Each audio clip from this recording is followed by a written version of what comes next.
ఎంత కరువున్నా పులి గడ్డి మేస్తదా? అస్సలు మెయ్యదు. ఇట్లనే అధికారంలో ఉన్నా లేకపోయినా లీడర్ సాబ్ల జోరు మాత్రం తగ్గదు. లడాయికొస్తే మేమంటే మేమే గెలుస్తామని అంటుంటారు. తెలంగాణలో ఇప్పుడు ఏ పార్టీని కదిలిచ్చినా ఏ పెద్ద లీడర్ను పలికిచ్చినా వచ్చేది మా సర్కారే అని అంటుర్రు. ఎలక్షన్లకు ఇంకా 2 ఏళ్లకి ఎక్కువనే టైం ఉన్నది. ఇప్పటి సందే మాగాలి వీస్తున్నదంటే మాగాలే వీస్తున్నది అని అంటుర్రు లీడర్లు. ఎలక్షన్లు ఎప్పుడు వచ్చినా ఖచ్చితంగా కనబడుతున్నది మన కార్యకర్తల ముఖాల్లో ఉత్సాహం గాని మీరు చూపెడుతున్న ఊపు గాని చూస్తుంటే కాంగ్రెస్ బంగాళాఖాతంలో కలిసేది పక్కా, బ్రహ్మాండంగా గులాబీ జెండా ఎగిరేది పక్కా, ఇందులో అనుమానం ఎవరికీ లేదు.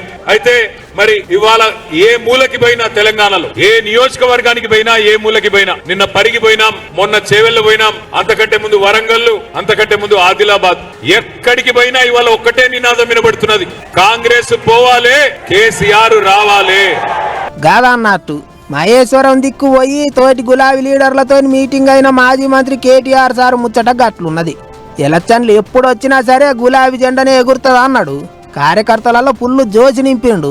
ఒక కేటీఆర్ సారే కాదు, ఇంకో మాజీ మంత్రి హరీష్ రావు సార్ సుత ఎక్కడ మీటింగ్ అయినా మళ్ళీ వచ్చేది మేమే అంటాడు. ఓ దిక్కు సర్కారు వాళ్ళ మీద ఎత్తెత్తి పోసుకుంటేనే కారు సారు మళ్ళొస్తారు అన్నట్టు గట్టిగా ముచ్చట్లు చెప్తుండ్రు. ఇక గులాబీ లీడర్ల ముచ్చట్లు అట్లుంటే కాషాయ లీడర్లు ఏమంటున్నారో చూడండి. Bharatiya Janata party next target Telangana. మన నరేంద్ర మోదీ గారు కూడా వచ్చినప్పుడు వారు చెప్పారు, రేపు రాబోయేటటువంటి ఒక తెలంగాణలో అధికారం కోసము భారతీయ జనతా పార్టీ కార్యకర్తలు అందరూ కూడా తయారు ఉండాలి అనేటటువంటి ఒక ఆ నాంది ఇక్కడి నుంచి మేము పలుకుతున్నారు. పార్టీ వాళ్ళ టార్గెట్ తెలంగాణనే ఆట.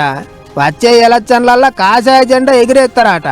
అయితే అన్ని పార్టీలు అందరు లీడర్లు గిట్లనే అంటారు కదా సారు అని అడిగితే దానికి ఏమన్నాడో చూడండి పార్టీ అధ్యక్షుడు. ఆయన 2034 అంటారు, వచ్చేది మళ్ళీ మేమే అని కేటీఆర్ గారు అంటారు. ఇవన్నీ ఉత్తర కుమార్ పలుకులు. ఏం భయపడాల్సిన అవసరం లేదు, మేము తప్పకుండా వస్తున్నాము. నరేంద్ర మోదీ గారు వచ్చిన తర్వాత మీరు చూశారు ఇక్కడ ఉన్నట్టు రాజకీయ మార్పులు జరుగుతూ ఉన్నాయి. డెఫినెట్ గా 80 దాకా బతకాలే మేము కొడతాము, అట్లని కాదు. కానీ ముఖ్యమంత్రిగా ఈ ఒక 5 సంవత్సరాలే సరే నడుపుతారన్నట్టుగా వాళ్ళ ఆలోచన చెప్పండి.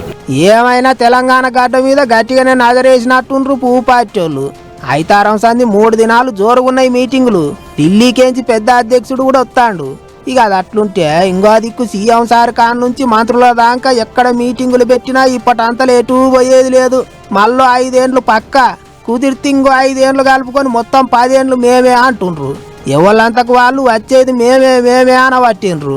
2028లో ఉన్నాయి ఎలక్షన్లు, కానీ ఇప్పటి సందే లీడర్లంతా సీటు మాదంటే మాదేనని పంచాయతీ పెడుతుండ్రు. ఎవరికెవరు తగ్గుతలేరు. అయినా ఎవరినైనా సరే సీట్లే ఊసబెట్టాలనన్నా కిందికి దింపాలనన్నా పబ్లిక్ చేతులనే ఉన్నది. పబ్లిక్ను మెప్పించిన వాళ్ళే రాజులు.